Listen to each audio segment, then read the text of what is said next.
SCRS Ferrari Challenge is the longest running stream here on SimTV. It's been over 2.5 years since we streamed the first SCRS Ferrari Challenge stream, and now tonight we're going to do it all over again, this time from Road Atlanta. See, it's getting darker and darker, and there's just no way right now for these drivers to know exactly what's going to happen. These guys are going to have to be really, really careful and tiptoe around the track until it's either and not even 10 minutes into this race, and I feel like we've got enough strategy going on for a whole event, but still a long, long way to go. There's Yellowstone, there's Yosemite, but for racing fans and for Grid Life's Elkhart Classic, the destination is Road America, the National Park of Speed. Free ride in the front of the field here. Look at Emil Tab up the inside for the race lead. We head down to the first corner. Have no idea what they're coming into. Look at this field. They're 2 wide, 3 wide, a couple places slipping. Side by side for the race lead. 54, 48 through 3 and 4. Working lap number 60, 110 laps to go. Yusuf Ghali, power move to the bottom of the racetrack, making the short way work. They're going to touch down the hill. This will be a great run for Fuller here.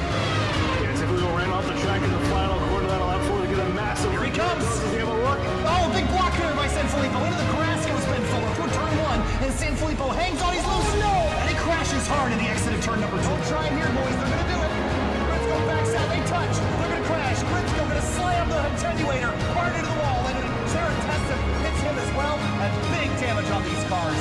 That's huge. Number 4, people are struggling for grip, going out of every single lane, trying to then run. It's getting really insane. Powered by AWS for the Intercontinental GT Challenge, powered by Pirelli at the Indianapolis 8-hour. We are 7 hours and 18 minutes into this 8-hour. The braking zone for the bus stop. This is where Brussi really seems to gain on the start. James Howden looking for a place to go, but he's got Austin Cobb to the inside. Bit of a gap behind. I think that's about 15th or 16th spot as they come out of turn 3. Big slide for this. Getting a run. He's got it. Going to be a drag race line. Final corner. Checkered flag waving. Here they come. At Virginia National Raceway. To the line. Thompson, Darling, door to door. Banging doors. Fender to fender. I can't believe what we just saw.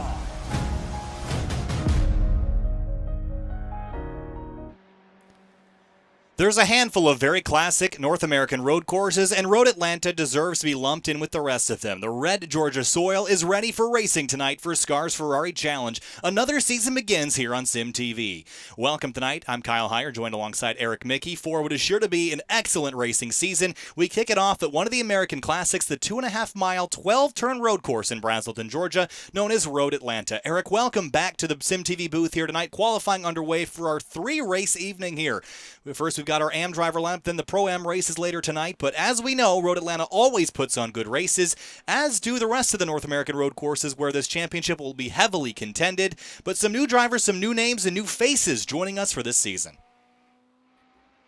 Yeah, there's a lot of exciting stuff going on here at the Sim Championship Racing League.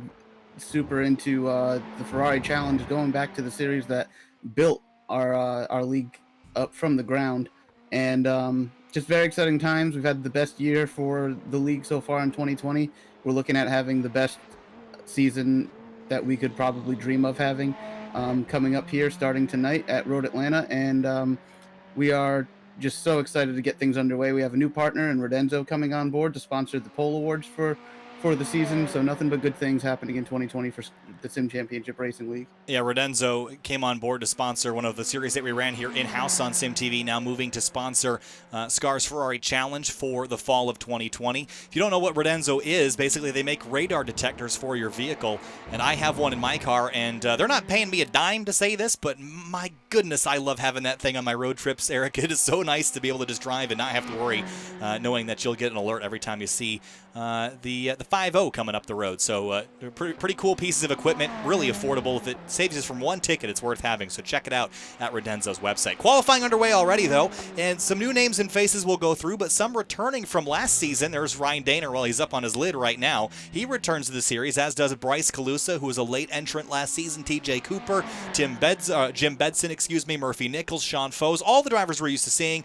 Mo Islam in the number 13 car is new this season and was really fast in practice earlier today. He runs in 5th right now in qualifying, and I think he'll be a tough one to beat tonight given his pace so far. Absolutely. We've got a huge infusion of new faces and new names coming on board this season with established drivers and championship winning drivers and teams that are bringing them in just to add to the competition and the overall level that we've got here. tonight, both here in the M Cup and in the Pro-Am races we'll see later on tonight. So once again, we're poised to have one of our best seasons that we've ever had, and it's very exciting to look forward to getting things underway. Here at Road Atlanta, Ryan Daner we see as the pole right now, but I'm expecting those times to drop in this last 5 minutes or so that they've got left in qualifying. A 1:19.058, the quickest time we've seen so far. The entire field, with the exception of Steve Bunting, under 2 seconds away from Ryan Daner right now. Let's have a quick look at our track map for this race. 2.54 miles around Michelin Raceway Road, Atlanta. It all begins with a run into turn number 1, a high-speed 5th, maybe 4th gear corner if you're not feeling quite so brave. Then you run up the hill towards turn number 1 and then into 2, and then you're going to make a very quick right-hand turn over turn number 3. You're going to crest over a curb, then down the hill through 4 and into 5, which you're going to be in compression there, making a left-hand turn, tracking out onto the curb, then run down to 6 and 7, 2 nearly identical right-hand corners with 2 very different personalities, however. Then down the not-so-straight 8, 9, and into 10A and B at the bottom of the hill, that tight chicane, which is probably your best passing opportunity before coming up over the crest in turn number 11 and down the hill into turn 12. And that's what a lap at Road Atlanta looks like, Eric, but we all know that while this track looks simple from the aerial perspective, in practice it's super narrow. It's really tricky to pass here, and even though there's some passing zones, you kind of have to make your own destiny at a track like this. Oh yeah, I mean, going up to the hill through turn 1, you come on those the next set of corners pretty quickly. The curbing and the apexes are pretty blind until the last second, so it's going to take a lot of muscle memory from these guys, who I'm sure have a ton of laps around this place, so that probably shouldn't be an issue. But it's very easy to misjudge when you're not able to visualize the apexes when you're coming across the crest of one of these hills. And then you've got that giant back straightaway that is going to be a draft fest, particularly in the opening laps, setting up for the for probably where we'll see most of the passing done down into the turn 10 complex. And as in the past, we're using a multi-race, multi-class format, and while there is an overall championship at stake, Eric, would you care to explain to those watching from home what the format is for tonight in simple terms, and what the classifications are and how they've been decided? Yeah, so with our success of the Porsche Cup Series, where we first started the AM Cup feature, our drivers and teams and everyone involved really enjoyed that aspect in giving the spotlight to the AM Cup drivers, who typically are not the ones fighting for the wins in the combined grid races. So they get this spotlight of one race that will count towards their championship, as well as their finishes in the combined grid races later on tonight. That'll all of the points that they earn in those 3 races will go towards their chances to win the AM Cup, whereas the overall championship is going to be settled by just the 2 combined grid races that you'll see the pro drivers come in later on tonight, and those will be the 2 races that will determine our overall champion for drivers and teams later on throughout the season. But you'll see on the cars, all the cars on track now should have yellow number boards and winglets that will notify that they are AM drivers. Later on tonight, we'll see the pros will be identified as red, and a big pro logo on their windshield banner.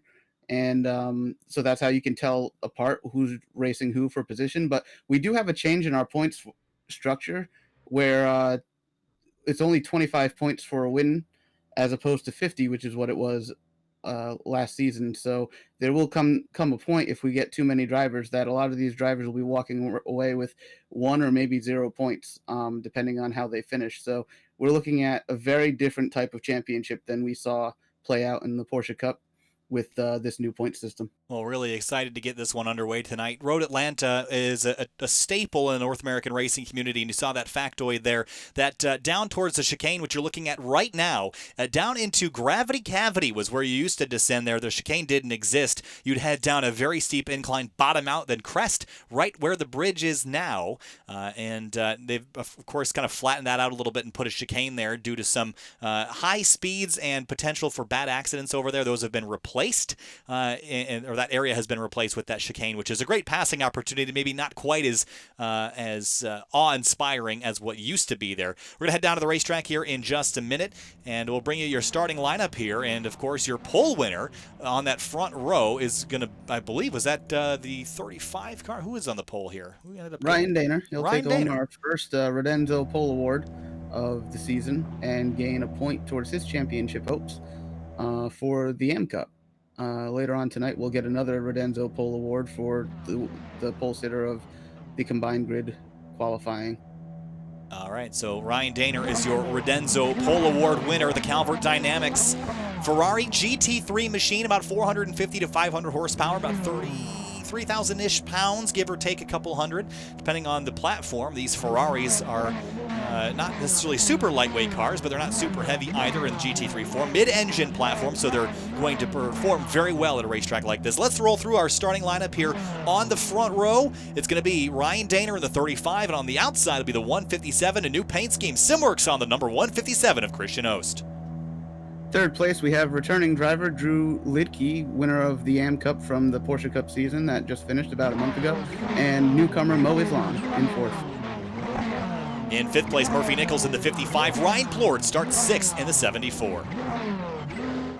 AM Cup veteran of the SCRS League here, Brian Zabelski, will be starting seventh place in his number 12 Ferrari, and returning SCRS member Thomas Morris will be taking off in the 8th place. We'll let the rest of those scroll along the bottom of the screen as we wait for our pace lap to begin. I saw someone was commenting on my ability to draw on the screen. It's a fun little tool I have. It's, you know, it's you get to draw and be fun.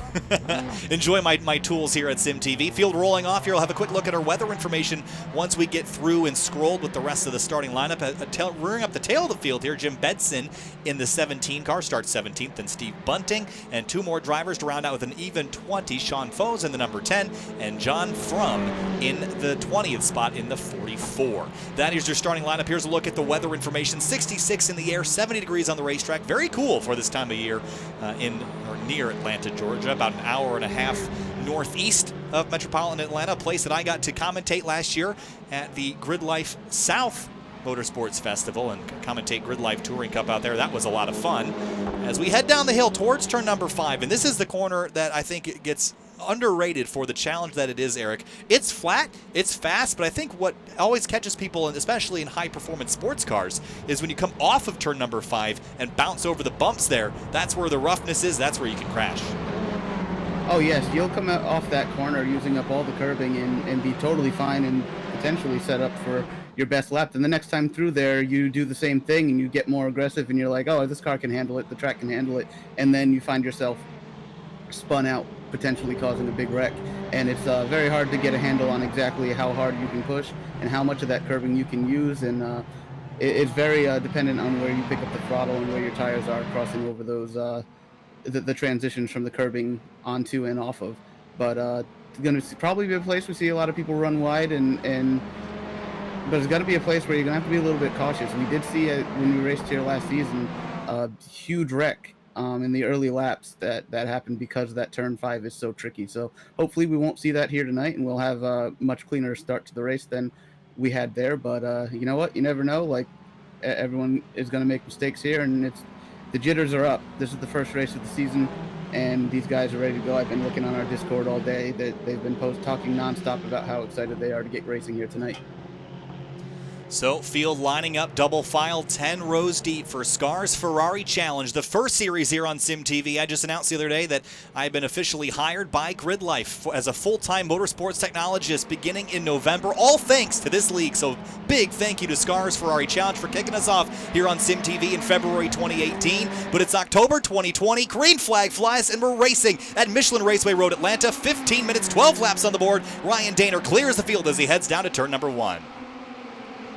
Yeah, very smart move, getting an early start for Daner there, going into turn 1, getting clear of any shenanigans that might happen back in the field. We've got to have an eye out as they come up over the hill for the first time. Double file for about 5th spot, a little bit of a touch there. I think that's Ryan Plord and Mo Islam that had a bit of a touch. They'll clear each other and carry on down through turn number 6, or 5 and 6 rather. Nicholas Morris is in that 095 attrition car. He's right in front of Thomas Morris in the, did I say Nicholas Morris? I meant Nicholas Morelli here.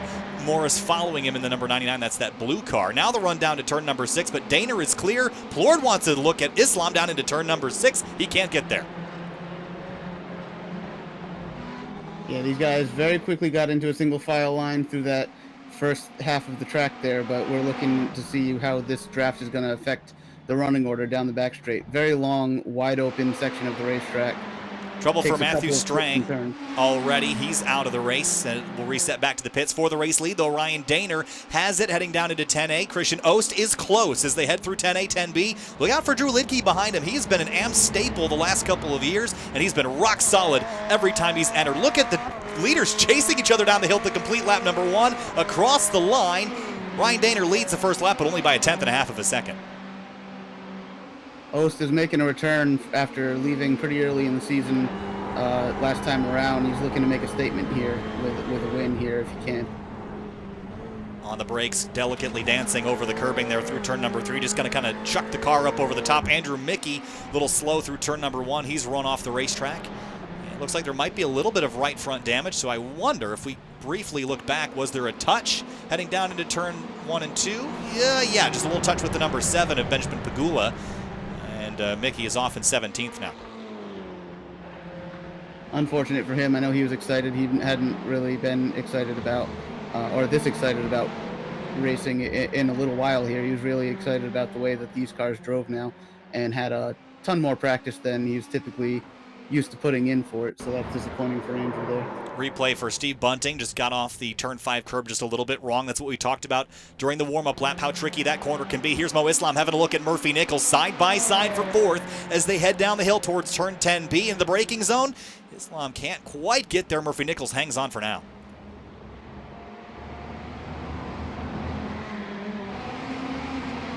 Couple minutes into the race already. Pagula side by side with the 17 of Jim Bedson. No pass complete there. He'll have to size him up and try him again at a different point on the racetrack. But for the race lead, Ryan Daner, the youngster, the number 35, the Calvert Dynamics machine. Rock solid so far. The half a second back to find Christian Ost. He's been unable to close in the first couple laps. Yeah, Daner looked like he was getting a lead built up again, but Christian seems to be pulling that back in. These top 3 have really kind of separated themselves with Murphy Nichols sitting almost 3 seconds back in 4th place. These 3 looks like they're going to be trying to settle this amongst themselves. Here goes Mo Islam around the outside of Murphy Nichols. He's loose, he's sliding, and going to slide right into Ryan Plord. They touch, and major damage to Islam and Plord's car. They will both continue, albeit with fairly severe damage. Now 3 wide as they come out of the corner. The 99 or the 5 car Bryce Calusa, and I think that was Morris that just got by. Add Eric Brown to the mix as well, and it's a scramble as they come onto the back straight. Yeah, it's very unfortunate for the 2 of them. I know Plord was very much looking forward to getting back in these Ferraris after a season in the Porsches. Definitely think he was looking for a better outcome than having some contact here. Eric Brown sizing up Bryce Calusa as he comes up the hill under turn number 11. And Bryce Calusa is a regular over in the Outsider Racing League racing NASCAR Cup cars. So jumping over to the GT3 machinery, certainly a change. He ran in the Porsche Cup for the Sim Championship Racing Series last season, ran really well there. And his road racing experience in sports cars can't be understated. However, we haven't really seen the success in ORL for him in the stock cars. So I don't know why that isn't really transferring to the heavier, lumbering stock cars, but it seems like the sports cars are really his bread and butter. Here's a pass for 2nd place. Drew Lidke on driver's left of Christian Ost, side by side into turn number 6. Yeah, that outside pass going in that corner was not really ever going to work out with these 2 right-handers back-to-back like that. Christian must have lost some time there that last lap. Going to be looking to rebound, see if he can get back up to the field, and we've got just under 10 minutes remaining in this race. Well, Ryan Daner already stretching the gap now, 1.8 seconds as those 2 fight for 2nd behind him. So looking not up at the mirror or the video screen or whatever the newfangled cars have these days as he crests turn number 11. Ran a little bit wide there on the exit of the turn 11 or 10B curb, now down the hill, as he will try to escape any chance of Ost and Lidke catching them unless they work together, and it doesn't look like they're planning on doing that right now.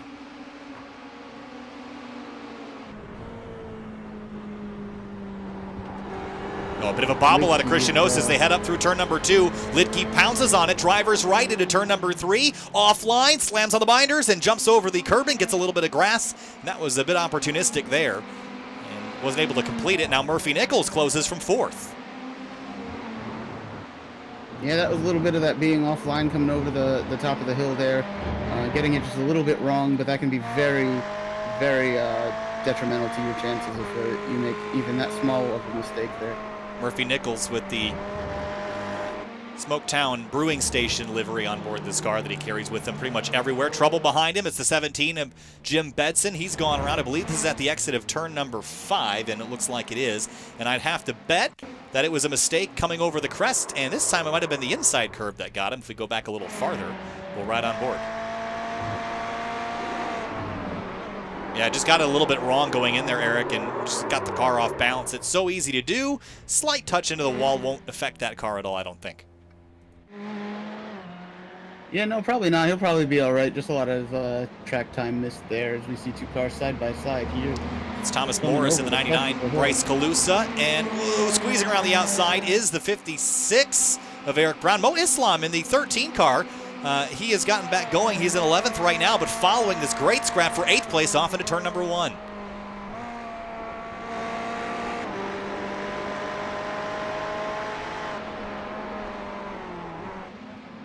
Very difficult section here with coming over the brow, especially when you're in traffic. You already can't see the apexes that you have to hit, so you're really just trusting that the guy in front of you is getting it right and basing your turn-in points and braking points off of what the car ahead is doing.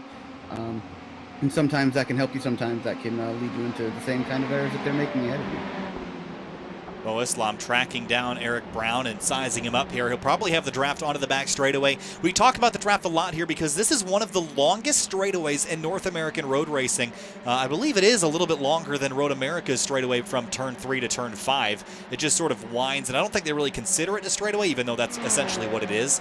There's a lot of time and space to draft around here, and Islam's going to use that to his advantage here as he chases down Brown, Morris, and Calusa. Up the road a little further, Nicholas Morelli is under attack from Calusa. This is for 7th. These positions, especially in this top 10, are extremely important as I mentioned in the pre-race, the points situation has changed quite a bit for these guys and what they'll be racing for. So the higher you can finish in the top 10, the better you're going to be because the points get really low as you go further back. Down through turn number 3, Calusa. Oh, mistake for Morelli. Gets up on the grass and will let Calusa through. And it's 2 seconds back to find Brown and Islam, who were fighting for a little bit, but Islam has dropped down to a second behind Brown. Going back up to the front of the field, Ryan Daner continues to lead this race. He has led all 6 laps that we have completed so far, and it's 3 seconds back to find Christianos. But last time by, have a look at this, ran a 1/10 of a second faster. Then, well, is that right? Well, it was right the previous lap, but this last lap was just a couple hundredths slower. So they're pretty equal right now, but I do think Ost has the capability of running Daner back down, but he better get started quickly. Yeah, I'm not sure what exactly the situation the Daner brothers are in right now. Last season, we saw them kind of switching out when Ryan would run the AM Cup and Colin would run the Pro combined grid races. But when you have a run like Ryan's got here tonight, it's going to be difficult if they haven't been able to set up another sim rig up there for them both to race at the same time. It's going to be difficult for him to give up racing in those next 2 races if he's able to start this one with a win. TJ Cooper in the 584. He is through. Mo Islam, and looks like he's also gotten by Anthony Montello is back there as well. Those guys all running for 11th spot. Anthony Montello.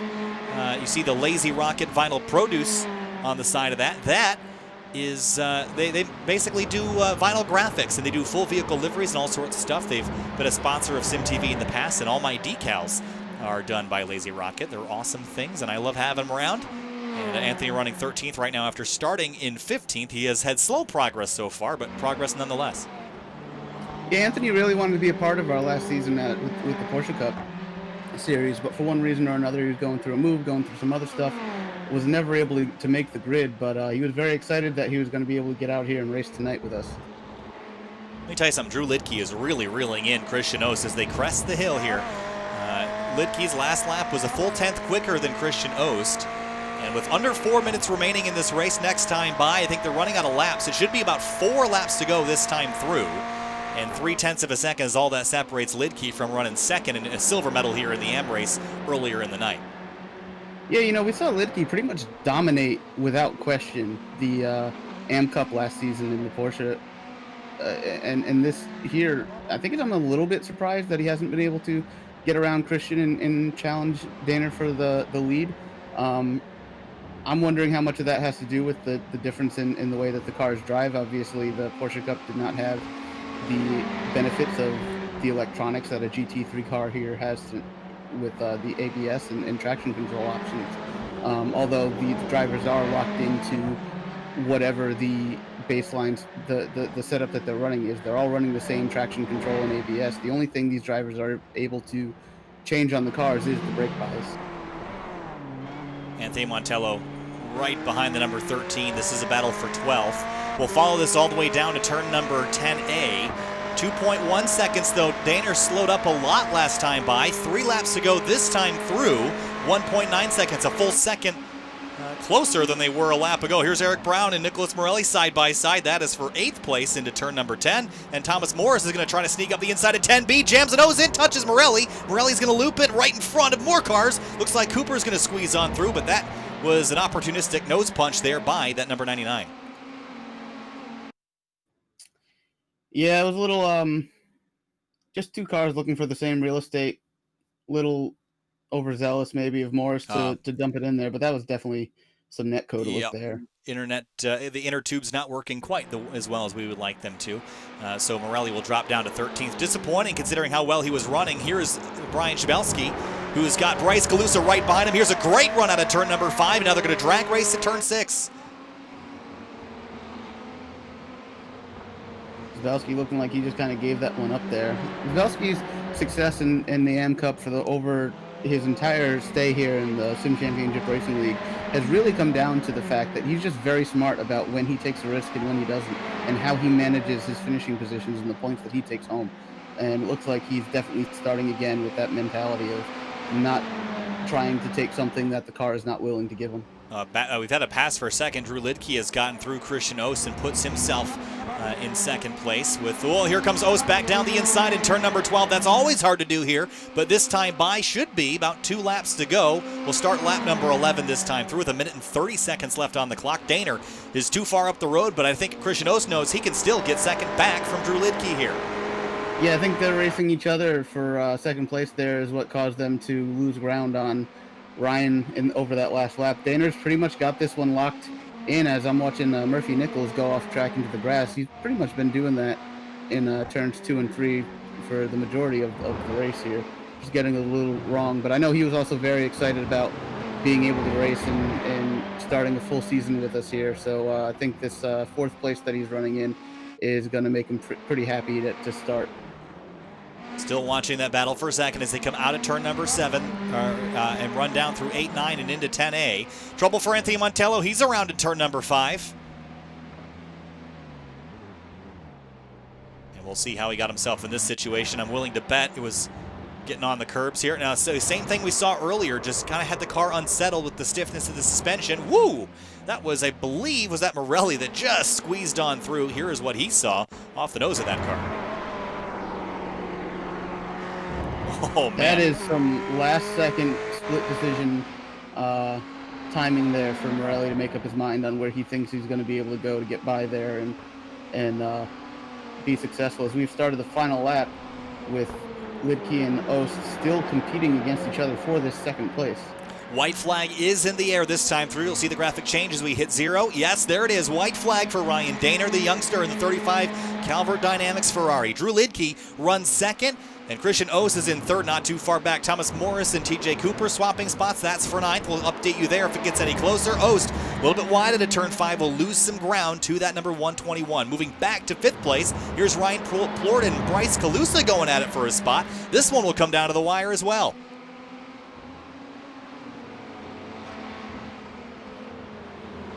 Into turn 6 around the outside. Calusa's going to squeeze there. They're going to touch. And wow, Kalusa hangs on to it. Plord goes back up the inside. Great return move there. Brian Shabelski is going to get greedy, try to go for 6, but it's going to be drag race at 10A for those two cars. For the race leader, however, Ryan Daner, he leads by 2 seconds plus, and looking like he's going to have this one down pretty solid. So Ryan Daner, as he comes down through 10B, up over 11, he will come down the hill and win the M race at Road Atlanta. For 6th place, Kalusa and Shabelski into the braking zone.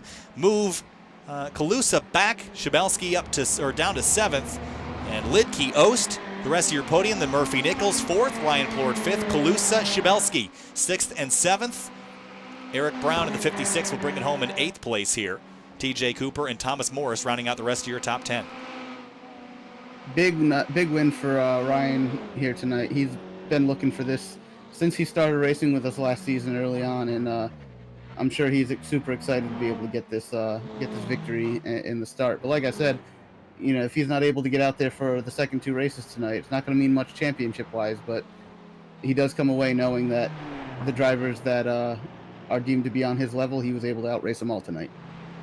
So Ryan Daner is your winner here in the first of 3 races this evening. The AM race is complete. Here's a look at your race results. Daner, Lidke, Ost, Murphy Nichols, Ryan Plord 1st through 5th, then Kalusa, Shabelski, Brown, Cooper, and Morris. And then the bottom half of the field, trouble for Matthew Strang. John Frum did not take the green flag. He ends up in 20th. But Matthew Strang did get back out on the racetrack after his first lap incident. He ended up coming home 19th, 1 lap down. So with that, we'll have a look here at the plan for the rest of the night. We're going to head into our Pro-Am sessions here in just a minute, so we'll take a very short break. We'll be back in just a moment. Hang tight.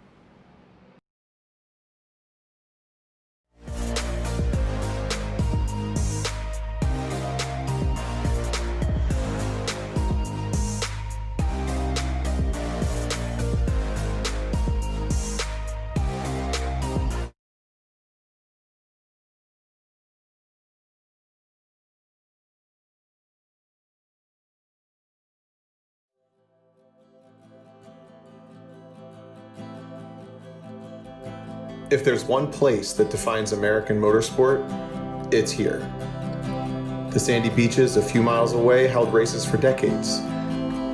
It's where NASCAR was born. They need a place to race, a super speedway so fast and so huge that the cars could run flat out all the way around.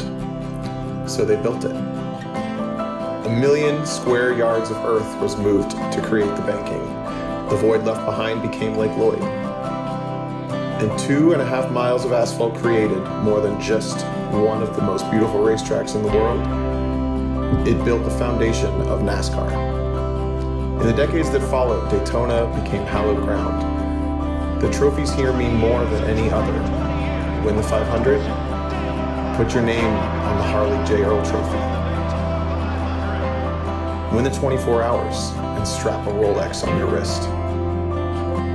The banks are not always kind. They're not always fair. And while Daytona wins bring a statistical highlight to any career, it's the losses that make it seem pointless.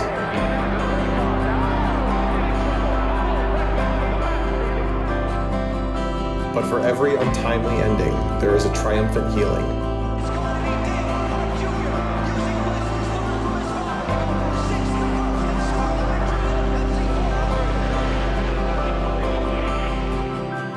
For every emotional victory, a mind-numbing realization. Tom O'Gorman fighting for every inch that he can possibly get. Won the last T-SCAR race of last year, Road Atlanta, starting things off in exactly the right style. It is victory for Tom O'Gorman and the LA Honda team. I won at Daytona. I earned a trophy at the World Center of Racing.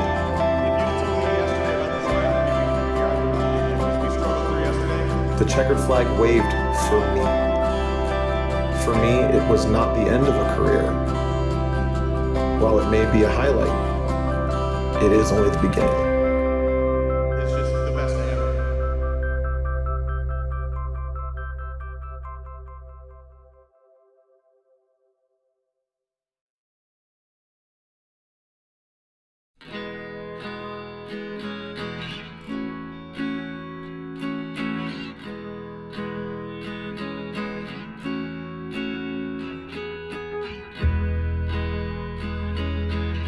heart of Virginia, there's a stretch of pavement that has ingrained itself in American racing history.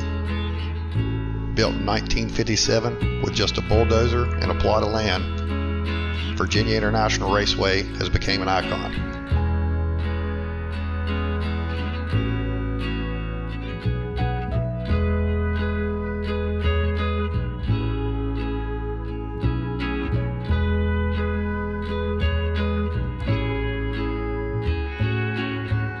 Over the years since its reopening in 2000, it has hosted IMSA, the American Le Mans Series, NASCAR, SCCA, and Champ Car races. Legends have raced there, including Roger Penske, Mark Donohue, Richard Petty, Hurley Haywood, Dan Gurney, and more. Between turns 11 and 12 stood a defying feature, an old oak tree. This tree stood untouched, shading the south end of the course for decades. For some, oak tree became a symbol of VIR and a reminder of how road courses used to be built. They used to be built with the lay of the land, following each contour and moving around obstacles, not through them. Earth may have been moved, but not tarnished. Oak tree was a lasting memory of when tracks were not just built, they came to be, like the tree. Although oak tree no longer stands, nor does hog pen turn 17, the corners both still bear the name of what used to exist. And the track stays unchanged the way it was meant to be, with the lay of the land, for the land. Maybe that's why Paul Newman called it heaven on earth.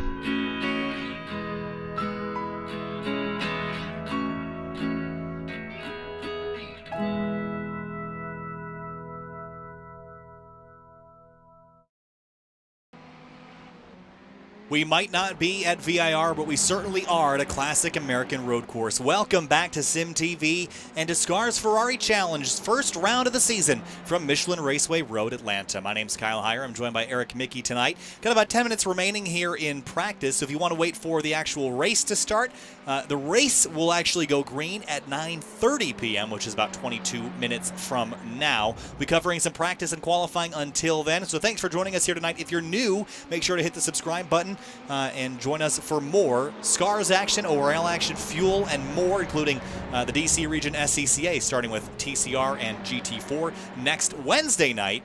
As we've got some drivers from the DC region SCCA and Grid Life here tonight. One of those drivers is DJ Alessandrini, driving the #1 car. This was a late entry to this series, and we are very, very excited to have DJ with us tonight. DJ out of Cleveland, Ohio. One of my good buddies, and he's also incredibly good at iRacing. We talked about iRatings. DJ's is about 6,600 in road, and he doesn't really race official racing all that much, so he is by far the favorite, I think, heading into tonight. With James Walker right now, the only driver to have a quicker lap turned in practice. Yeah, I think about the only person not excited to see DJ in this race is the rest of the field, if they have any idea who he is and what he's capable of. I've seen this guy race so many times and even raced against him a few, and you know, I don't understand how he does it, but he's going to be some stiff competition for James Walker, who last season ran away with the championship and came home with double wins multiple times. So definitely interested to see how things shake out between them two tonight. But also, when you have the guys like Carter Kundinger, Sean Valandia, Buchanan, Kurt Crum is in this race here tonight. These guys have been racing Ferrari Challenge for a few seasons now. We'll see. Sorry about that. We'll see them all come together here and potentially create some competition up there for the front that we didn't really see all that much last season, with Walker pretty much running away with half the season of wins, I think.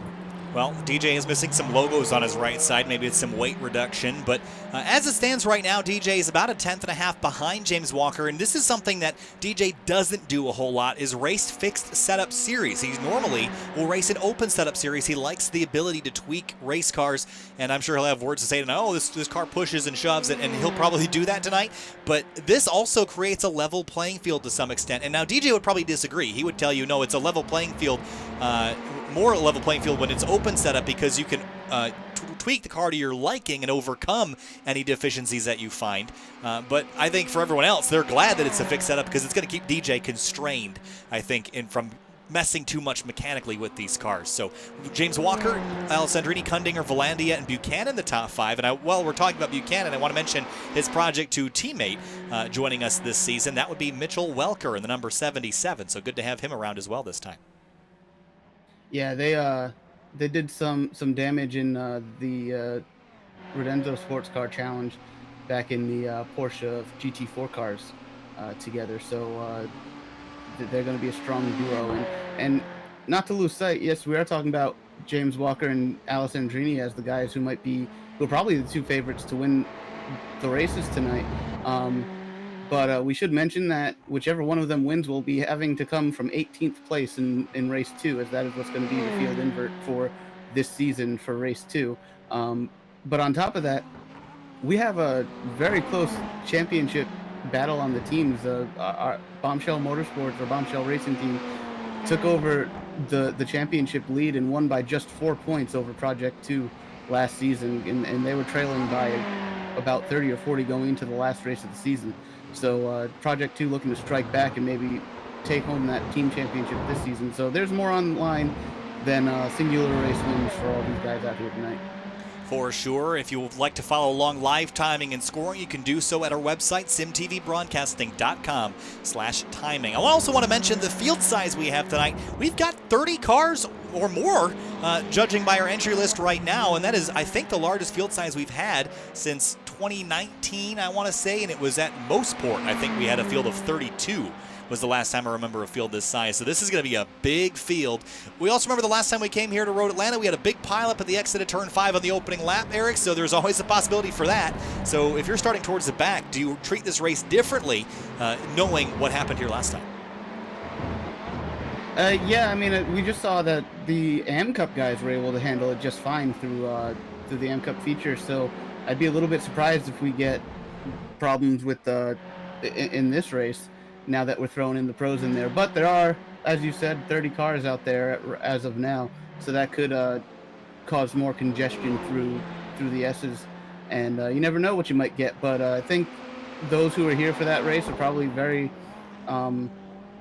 it's probably very fresh on their minds that they have to survive that opening lap, and so hopefully they'll be able to do just that and worry about racing harder after they can get at least the first lap in. Zach Buchanan is the highest of the Project 2 cars right now. I count 4. There'll be Buchanan, Kyle Lamb, Mitch Welker, and I believe the 9 of Sean Unterkuffler is also running under Project 2 banners this season. Kurt Crum out there for Bombshell in the number 87. He is 8th right now, and Kurt Crum is always a challenger here in that number 87. Right now in practice, needs a little bit of work to get up towards the front of the field, but still not very bad nonetheless. Colin Daner joins us in the number 78 in 14th as it stands. And jumping a little bit deeper in the field, we find the rest of our drivers from the AM race earlier in the night. But a couple other drivers that we haven't mentioned as of yet. Isaac Snyder in the 333. This is my pick for the most improved last season. He was certainly a race contending winner several times last season. I would expect that to continue this time around. Absolutely. He got moved up after the first few weeks of the season, as is the process for determining the Pro and Am divisions. He got moved up into the Pro division and has remained there after his performance was evaluated throughout the rest of last season. He's remained in the Pro division for the beginning of this season. After the first 2 weeks, everyone will be reevaluated and make sure that we have everyone in the right classification as far as we see their performance and pace. So he's a little bit daunted by maintaining that Pro level of classification, but he's also backing it up with his speed right now, as he's right in there amongst the Buchanan and Unterkuffler, and even quicker than Kurt Crum. So that's big for him. But I should mention, as far as teams, we have a huge change up in teams. Can-Am Racing was one of the big big teams last season. And correction from my team championship thing, it was actually Can-Am Racing that Bombshell was able to take the championship away from in the teams division. But Carter Kundinger has moved from Can-Am Racing to AOD Racing with a couple of drivers. He's a teammate to Mo Islam, and they have got a third driver who's not here tonight. It's pretty big movement in the off season, the month that we had for these teams and how they're going to approach taking on that team championship.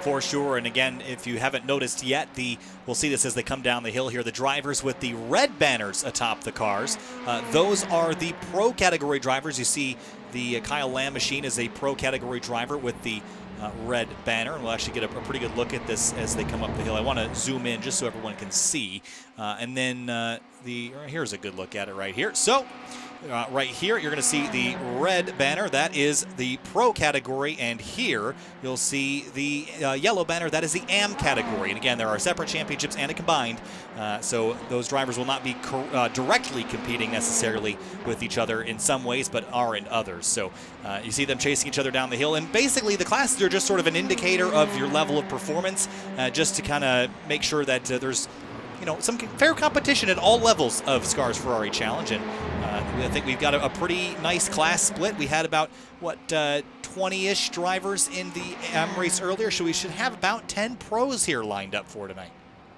Yeah, that's about how it shakes out. And we, here at the Sim Championship Racing League, have found it very important for us that we are able to maintain a sense of drive and interest in all levels of competition. We don't turn anyone away. We give everyone a shot, and we try to make sure with our AM championship and AM team championship that we have something out there for everyone to race for, whether they're competing for the wins overall or competing for wins in the AM or just trying to get into the top 10. I saw it. Carter Kundinger have a pretty big hit there at the bottom of turn number 5. Also returning this season is the Grip Hacks Engineering car. That's Jake Johansson in the number 06. He works his way through 10A, 10B, and climbs the hill now on his way down towards turn 12. And Johansson was responsible for some pretty good runs late in the season last year, so glad to see him back as well. DJ Alessandrini still has not been able to track down James Walker on the timesheet, so I think we're going to have a really good fight up at the front. And Carter Kundinger isn't too far back either, about 2.5 tenths back from DJ Alessandrini, all running in the low 118s, and we've got 13 drivers within a second of each other, and you could have 19 drivers, actually make that 20 drivers within 2 seconds of each other. That is unbelievable, and I think we're going to have a really, really good fight tonight. Yeah, that's the hope, and I should mention some of these cars you'll see without a banner. The first couple of weeks, as it's the first of the season, and these classifications, as I mentioned, will be reevaluated after the first 2 weeks. These are not mandatory until week 3, but Jake Johansson is a pro driver. You'll see DJ Alessandrini is, of course, also a pro driver. Anyone you did not see in the AM Cup race that is in this one is going to be a pro driver, regardless of whether or not they have the red indicators on their cars. So officially 30 drivers lined up for racing here tonight from Michelin Raceway Road Atlanta. As we wait for practice to take over, we'll have another look here at our track map for the evening. If you weren't here earlier, here's a look at Michelin Raceway Road Atlanta. 2.54 miles of full course action. This track has changed a little bit since it was first built back in the 60s and into the 70s. The biggest change being the lack of the gravity cavity down at the top right of your screen, which was then changed into the chicane later in the 1980s and into the 1990s. Turn 1, right-hander uphill into 2, then over the crest in 3, down through the S's into 5. Cars under compression. Make the left-hand turn, stay off the curbing on the apex, get on the curbing on the exit, run all the way down to turn 6 and 7, where you're going to try to straighten out your line, get that Ferrari V8 turboed up and strangling itself down the back straight towards turn number 10, and then you'll sweep through 10A, 10B, up the hill to 11, and back down to 12 as you ride the roller coaster of Michelin Raceway Road Atlanta. Practice is complete, about to head here into qualifying. All right, who you got? You got Walker, Alessandrini, Kundinger, Valandia, or Buchanan. That's our top 5 here in practice. Eric, which one of those drivers goes quickest in qualifying? I'm thinking Alessandrini's going to pick up a little bit that he was maybe missing in that practice session and take home the Redenzo Pole Award for this first Pro-Am race of the season. I think it's going to be very close, though, between him and James Walker for the top position.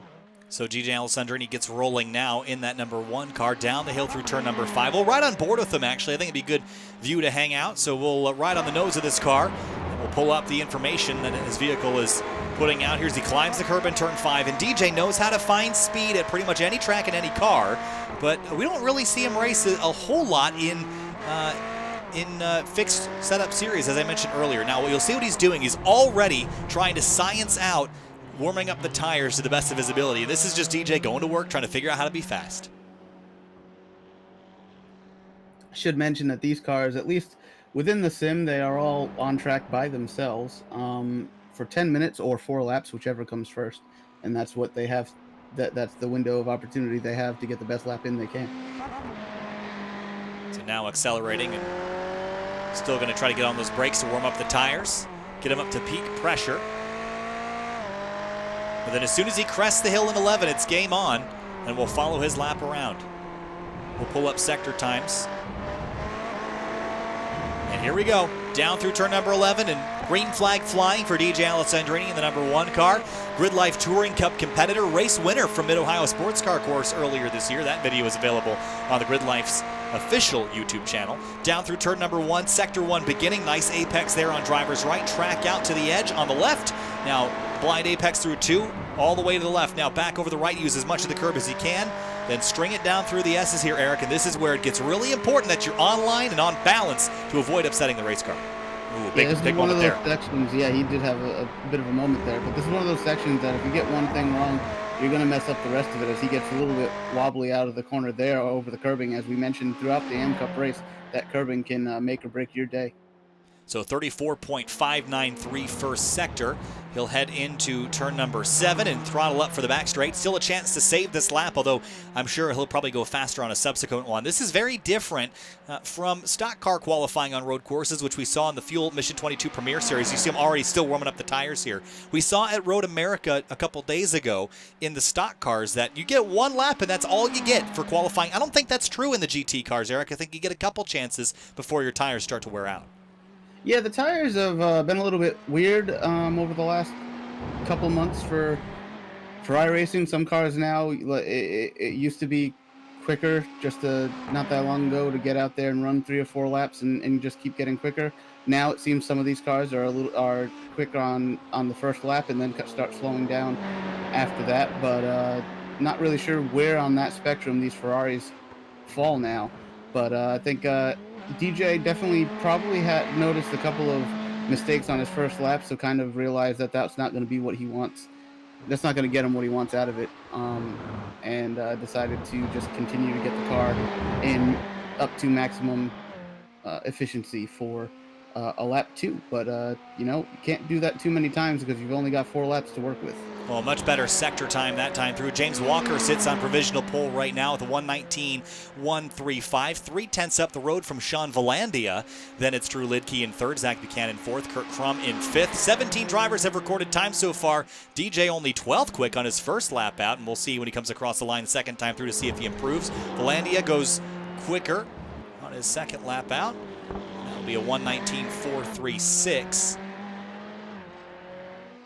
Now DJ coming through 10A, 10B. Curious to see if he'll go quicker. Kundinger to the top of the board, 1:18.984. James Walker, 1:18.572. He goes to the top, P1 in qualifying.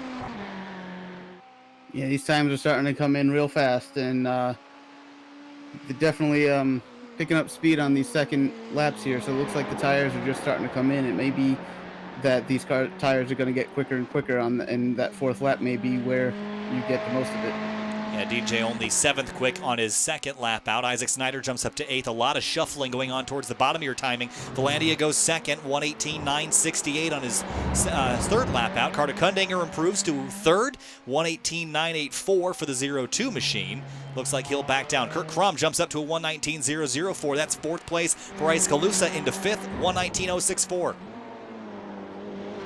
Yeah, it's the highest up the grid Kurt Crum's been all night tonight. He struggled a little bit in practice. Looks like he's found a little bit of extra speed here in qualifying. We'll see if he's able to get anything more about it and out of it and challenge for one of these top 3 starting positions. Drew Lidke 10th in his AM category, number 121. Then Mitch Welker runs in 11th in the number 77. And looking for our Project 2 team, Zach Buchanan runs 6th, Sean Unterkovler 7th, Mitchell Welker. Oh, Buchanan jumps back to 5th place with a 1:19.021, so he gets himself inside the top 5. James Walker, I think he has improved to 1:18.345. And 4 minutes left in qualifying. Only 3 drivers left to lay down time. I don't think any of them are a real threat for the pole in the short term here. As Alessandrini ran a little slower on his 3rd lap, and he's really going to attack it now for lap 4. He's down to 9th. That just goes to show you the level of competition we have here. This guy, I thought for sure he'd be an easy pole position tonight. Down in 9th place here with 4 minutes left in qualifying. Yeah, he's kind of... I promise you, if anyone who's not watched him race, he's typically at the top of the leaderboard. This is a little bit surprising for me, and I'm sure for you, Kyle, as someone who's followed him and commentated on a bunch of his races, that he's not one of those top 2 guys right now. But he's still got, I think, 1 lap to get it done, and we'll see if he's able to pull it out. But, definitely not over as far as the race is concerned. This is just qualifying, and you have to put an entire 15 minutes together. But it's going to be difficult if he's giving up that much ground to someone like James Walker. Yeah, I think Buchanan will, DJ Alessandrini will be in good shape to run down those drivers if he can get a clean getaway at the start, but that's going to be a challenge 5 rows deep in the field. Kurt Crum went quicker on his 4th lap out, 1:18.956, and that will put him up to 3rd as it stands, which would be a podium if he could finish where he started. Jake Johansson goes to 12th. Drew Lidke to 11th, where he's been for the last couple minutes, and Crum comes down the hill again. Will he improve? DJ Alessandrini goes 4th quick. Kurt Crum improves to 2nd, a 1:18.862, 5/10 off James Walker. I don't think DJ's done either. Yeah, maybe not. He's still on it. Definitely still on it, going for more. He's got time for this 4th lap to count, but he's going to have to hit everything perfect, I think, to challenge Walker for first place here, as Walker has almost half a second on the 2nd place car, Kurt Crum. I know Kurt probably would much rather be sitting P1 right now, but after his times in practice and how they matched up, I'm sure he's a little bit happier with the way that he matches up in qualifying. Alessandrini had a really good first sector coming down the hill and across the sector line between turns 5 and 6. Looks like the majority of the field is off the track and ready to go racing. We have 2 races tonight with an 18-driver invert at the end of race number 2 here, which is the race that we are about to begin. Again, 1 AM race, 2 Pro-Am races. We're about to begin the 2nd of 3 events here tonight. DJ Alessandrini comes down the hill across the line. Can he improve? Doesn't look like it. 1:19.951, which is about a second off of where he needs to be. He'll get 1 more opportunity at this, but looks like 4th might be the best he'll get, which will put him on the outside of row number 2. Meanwhile, Christian Ost had a podium in our first AM race of the night. He runs 15th right now. Ran his best lap a lap ago, so he might have a good opportunity to go quicker this time. This is what separates Alessandrini from the rest of the field, I think, because he's on lap 5. This lap is not going to count towards qualifying. He's already completed his 4 allotted laps, but he's still out there turning laps, getting as much practice in as possible before we go racing. Well, I do know that DJ's work life is extraordinarily busy when he's not out racing at Grid Life, so he told me that he was not going to basically get any practice, so it is very likely that the practice he got was in the practice session that we just saw a few moments ago, and he's probably still trying to get laps in to science this car out. So as you mentioned, his qualifying is complete. He will start 4th, or at least no better than 4th, as we come across the last 30 seconds of Q here. But he is still figuring things out, and once he gets it, he'll be a threat to win. So James Walker looks like, as we wait, it looks like he will be. James Walker will be a Rodenzo Pole Award winner for Pro-Am race number 1. Big statement from Walker coming off of the Porsche Cup. I can do it in both cars. Let's see who has anything for me. That's basically what he's thrown down here to start off this fall season of the SCRS Ferrari Challenge. Well, he's certainly going to be a threat to win. Qualifying is complete. Checkered flag is in the air. Walker, Crum, Volandia, Alessandrini, Kundinger are your top 5. We'll take you down to the racetrack here. Again, it'll be about 12 laps worth of racing. Let's jump down to the starting grid. We're just going to let this scroll along the bottom of the screen. 30 cars strong is the grid, so we're just going to let it roll. Your thoughts? Who do you think is going to win this thing? James Walker is awful strong, but Kurt Crum starting on the front row too. Does he go back to victory lane tonight?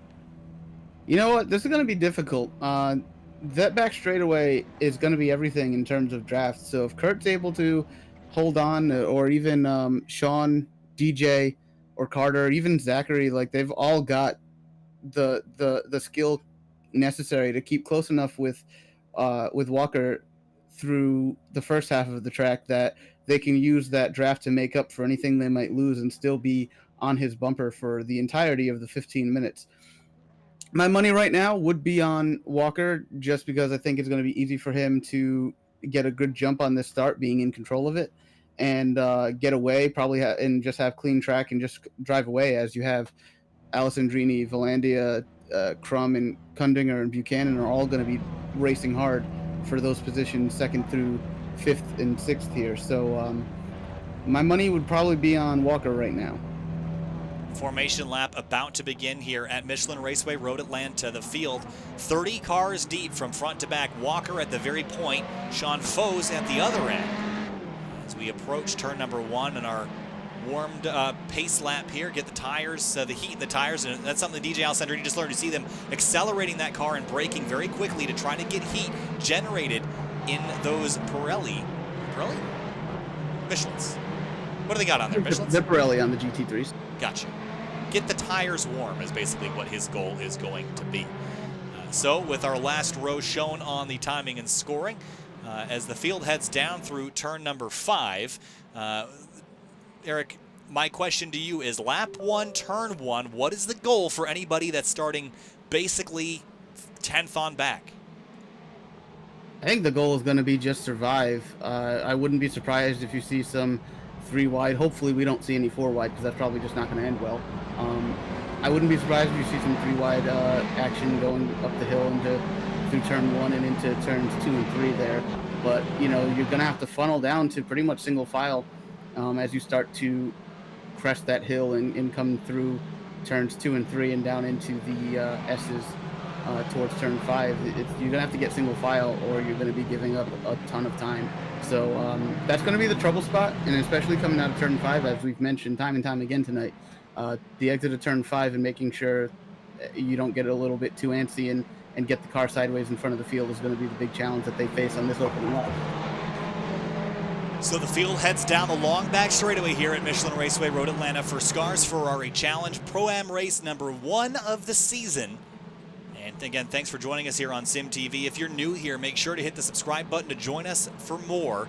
Plenty of racing to see Monday through Friday. Not 7 days a week anymore. We've got real world things to attend to, unfortunately, here and there. But we are still several days a week. Make sure you join us again. We got more road racing coming up, especially this fall. Down into turn 10A, James Walker is the TDR Ferrari on driver's right with the Pro banner ahead of him. Then behind him, Volandia, Alessandrini, 2nd row, then Kundinger, Buchanan. The red Georgia soil has laid undisturbed here for quite some months, but it's about to get kicked up in the air for SCRS Ferrari Challenge. Round number 1, green flag flies, and we're racing in Braselton. And a frantic start. James Walker clears the front row. He moves drivers left. Alessandrini looking middle, 3 wide into turn number 1. He'll back out, go 2 wide there. Side by side for 2nd. Volandia up the inside of Kurt Crum. Crum clears for 2nd as they head up to turn 3. See, big move from Alessandrini, but still was not able to make up any ground through those opening couple corners. Everybody else funnels through. Looks like we're going to get through the first part of the trouble area pretty well. Let's see how they do coming down the hill and out of turn 5. Yeah, this is a really sketchy spot, especially on cold tires. The leaders are through, no problems, no issues. Everyone's stringing out. Nicely done by everybody so far. No damage, no bumps, no anything from what I can see. But for the race lead, James Walker's got it. Kurt Crum wants it. And a couple hungry guys behind him, too. Crum went a little bit wide there through that corner and on the exit, setting up for Walker to maybe get away a little bit, but also Crum is now going to be under attack pretty hard from Volandia back there in 3rd position as Alessandrini is looking to close the gap heading into turn 10 complex. Speeds well over 170 miles an hour into the braking zone. The top 5, you can throw a blanket over them. Look at Carter Kundinger there in the 0-5. Look behind him. That's Nicholas Morelli having a swipe at Christian Oss. He's not able to get anything done with it. Thomas Morris under attack from Eric Brown. No pass complete there. Big spin into turn 10. That, I believe, is was that Sean Foes? Yes, it was. Here's a look at it as they came down into 10A. Gets the tires on the grass. A little bit of contact there. And off he went. But minor issues there for those drivers. Anthony Montello has had a problem. He's off at turn number 12. Yeah, I believe that was Jim Bedson who got in there into got some contact there with Sean Foes. We got another car off. Sean Valandia. Wow. Trouble for our second place runner as he came, our third place runner, excuse me, as he came up the hill. Oh, he slipped. He just slipped a little bit, and around he went. Yeah, just one of those mistakes where you can't really see where everything is. You don't have the greatest sense of vision there, but as we see back up for the lead, Walker's not really been able to pull away too much further from Crum as he's sitting about 4/10 back with Alessandrini about 1 second back, and Carter Kundinger a half second behind Alessandrini. This is a line of cars coming down into turn 10 complex, and once again, this just comes down to playing the draft game down that backstretch to make sure you either maintain or you can gain some time back that you might have lost through the first half of the course.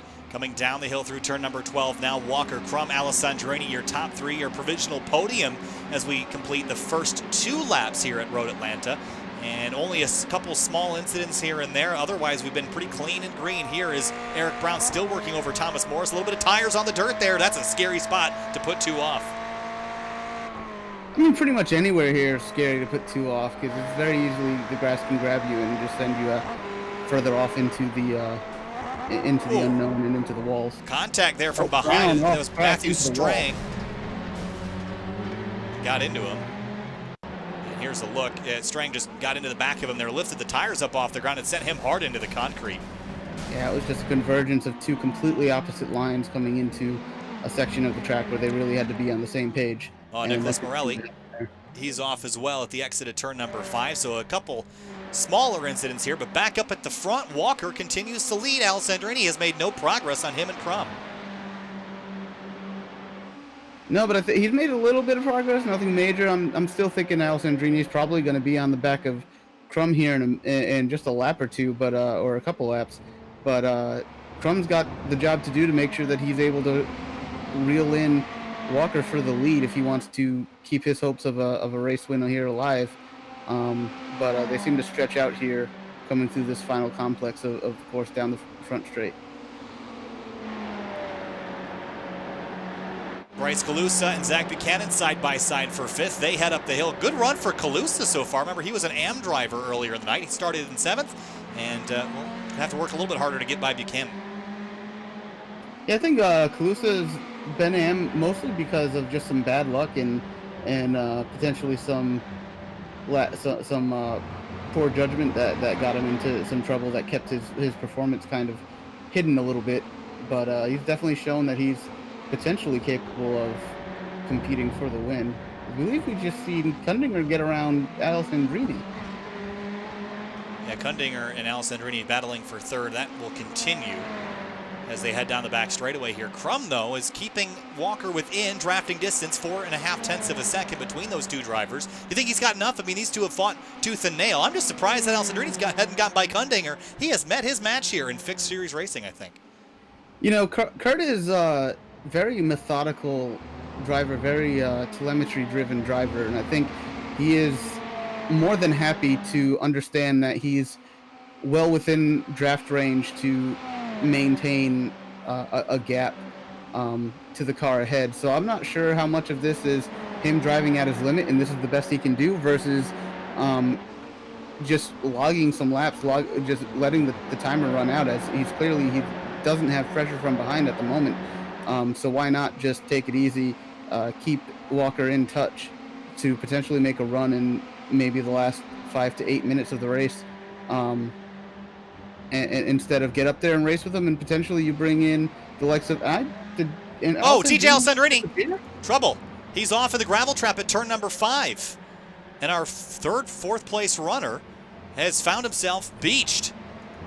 Here's a look. Not the night he was looking to have. Oh, it got on the grass with the tires while under braking. Just a total mistake there.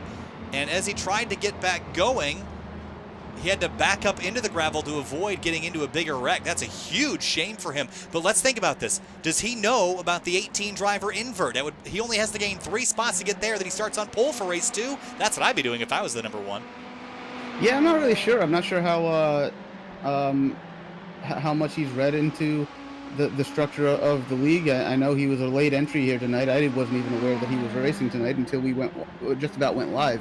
So I'm not sure how much he's got in his head the way that things are going to work out here tonight. But he might even just by chance find himself in a good spot for the invert for race 2. Also not sure if this is something he's looking to do on a regular basis, or if he's just out because it's maybe a particular track that he likes to run at. But either way, this is not the night that I think he was expecting to have when he came out here to race with us tonight. Certainly not. Right in front of him, Murphy Nichols having a look at Matthew Strang. That's for 19th. Thomas Morris just beyond that in 18th place. Pretty sorted up in the top 10 right now. No major battles going on. Oh, Murphy Nichols just gets on the grass. That's a nervous moment for anybody watching as you see the car twitch. And he has a great run here on Strang and a sweep to the left and going to race Ferrari to Ferrari. Prancing horse to prancing horse off into turn 6. Outside move, very difficult to make happen. We saw it not end well earlier tonight in the AM Cup race. They're giving each other a lot of room to make it work. Nichols going to make the crossover work, but he can't because Alessandrini's right there. And now down the straightaway, DJ has to get by these two drivers and then go catch Morris to get advantage of that invert. He's got 7 minutes to do it. Is he going to take them 3 wide heading down into 10A? Yes, he will. 3 wide for how about 19th place down into 10A?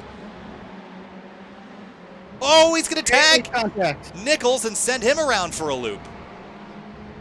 Unfortunate, some slight contact there makes him go around. I'm not convinced they actually touched that. A little bit of net code again. Not convinced they wouldn't have touched otherwise, but unfortunate for Nichols. He'll have to fight back from 24th. Yeah, real unfortunate. Nichols, I'm sure, was happy with his 4th place finish in the M Cup race, with his buddy Ryan winning that race, and then to come out here for this one and not really have the race that he wanted to have. But as you can see, Walker has been able to increase his gap over Kurt Crum to over a second. Walker's now got just over 6 minutes till the end of this race, and I think he's pretty much got this in hand as long as he makes no mistakes. And Walker's not the type to make mistakes, so I don't expect him to really be challenged for the rest of this, but we'll see what happens, as Kurt is certainly capable of pulling out some times, but he's also potentially going to have Carter Cundinger to worry about before this race is over. Into the braking zone for 10A. Nicely done there. He'll sweep on through. Andrew Mickey, Brian Chabelski. This is for 16th place as they drag race down the backstretch. 2 AM drivers going at it. Guys who've been racing each other for years. And into turn 10 and lots of space given there. That's a tricky place to give space, and they do it. They give a nice job there. We'll work together. If it was anybody other than Zabelski, Andrew probably would have gotten a little tighter and not been so kind. But Zabelski and Andrew have been racing each other in the SAM division for seasons now, and there he goes with his patented light flashing. Yes, off into turn number 1. Jim Bedson and Benjamin Pagula. That is for 22nd. Move Bedson through. Now to look a little farther up to find Colin Daner. We haven't really talked about him yet tonight in the 78 car. 18th to 13th, plus 5, a little bit wide at the exit of 5. And Ryan Plord has a look at him here. He's got Christian Ost following in 15th place. Yeah, I think it's a little bit surprising. Colin came out in the Porsche Super Cup Series, came out and finished 4th place in both races, and that includes having been inverted after the first one that he competed with us in. And so coming out, and he was a fixture in the top 5 pretty much in the pro category last season, but here tonight he just hasn't really shown the pace to be able to get up there with the rest of the pro cars. He's stuck back here racing with a lot of the AM drivers, which they're still racing for points against each other, but Trotcha from behind, and Ost is going to send him off into the gravel. And behind him, Unterkuffler's also found a way around. Wow. Let's have another look. I think they were following this. So you see Unterkuffler going around for a loop. Yeah, he just got in the grass with his right tires as you come into the braking zone, and then Ost looks like he just completely missed the braking point for the corner, got in there a little too hard and got into the back. A couple pushes and a couple shoves. Chabelski and Mickey still going at it for 14th place. Mickey now has Thomas Morris behind him, who has DJ Alessandrini in behind him. Sean Unterkuffler is in the pole position for race number 2. If he stays exactly where he is, 18 driver invert tonight. As Alessandrini, all over the back of Thomas Morris here into 5. Morris has not been racing very much recently in really the last year or so.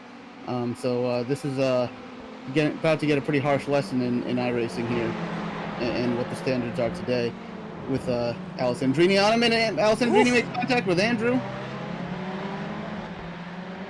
And it looks like they'll sort that out. It'll be a little bit messy. And now race each other down to 10A. Mickey now with Morris and Unterkofler right behind. It's one of those situations where Alessandrini just has so much pace over particularly these AM drivers in the back of the field. And that's nothing detrimental to the quality of our AM field. It's just the nature of Alessandrini's pace that, you know, when he has the opportunity to get by, he's got to take it and go and go and go. Kurt Crum is reeled in a little bit. He's taken a few tenths out of the lead. He's even further cutting that lead. He's only 7 tenths behind, back from just a few laps ago. Brian Plord's in the fence at the exit of turn number 1, and it looks like he's just going to get wide. That's a classic Road Atlanta mistake. Just get up on the curbing there at the exit of 1 and send him around for a loop. Crum is now within half a second of the lead. Coming on to the back straight. This race is not over for the lead. And with a half a second gap, that's still plenty close enough to get in there, or at least to pressure Walker. But as you said, Walker doesn't make any mistakes. So what do you do if you're Kurt Crum? I mean, how do you get him to look up in the mirror? Do you try to make a mistake on your own to make James Walker just lapse in his judgment for a second? No, I think what Kurt's got to do is, coming through this next half of the track, he's just got to try to not lose ground to Walker and come off of turn, 8 or 9 back there. Come out of that sequence of corners with about the gap that he has now, so that he can take advantage. Looks like Kurt gets a little bit wide, has to slow up a little bit extra through turn 1. But if he can maintain a 4 or 5 tenth gap when he comes off of that final corner before the long straightaway, that's going to be perfect. Oh, Mitch Walker is going to slide off the bumper of Bryce Calusa, off in turn number 3. And he's going to try to get that car turned back around. He's in a bad spot, though. And this was just two drivers coming in together in a place that just wasn't going to work. Turn 3 is so incredibly narrow. Here's another look at it. And I'm not sure there was enough space for both those cars at that point in time.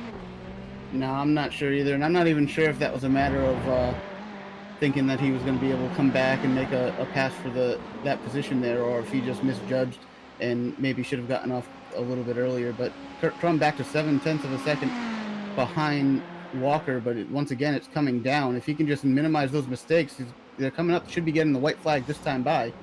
The race is almost over. Crum has dropped off slightly, but you know who hasn't is Mo Islam in the number 20. He has jumped up 2 spots. He's all over the back of Jake Johansson. He's got Kyle Lamb behind him. But it's a battle for the race lead that we're watching as the white flag flies, 6 tenths between each of the front runners.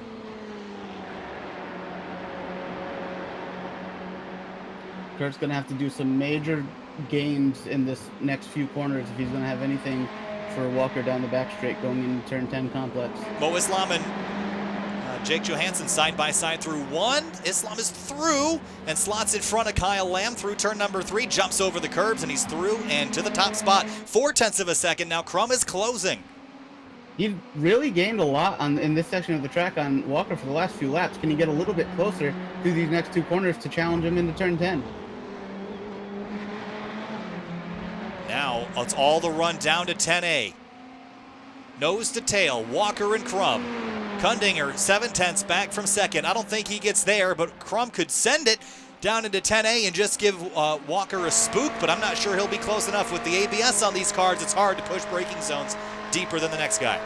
Here he comes. He's going to try it. Sails it into 10A. James Walker is not phased at all. Climbs up through 10B. It's going to be close. 3 tenths of a second. Checkered flag in race 1 for Pro-Am tonight. James Walker, from flag to flag, first to first, he wins at Road Atlanta.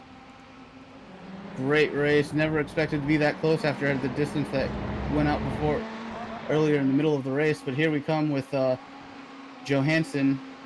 Johansson 9th, Kyle Lamb 10th. And that was a great battle there. But Kyle Lamb will round out 10th spot. A couple more battles going on a little bit deeper in the field. Matthew Strang, Sean Unterkofler. This is for the invert position. Who can finish 18th? This would be pole in race number 2. Unterkofler goes down the inside for position. Almost going to touch. It looks like it'll be Strang. It'll be on pole for race number... No, it'll be Unterkofler. Strang. Timing flip-flopped a couple times there at the checkered.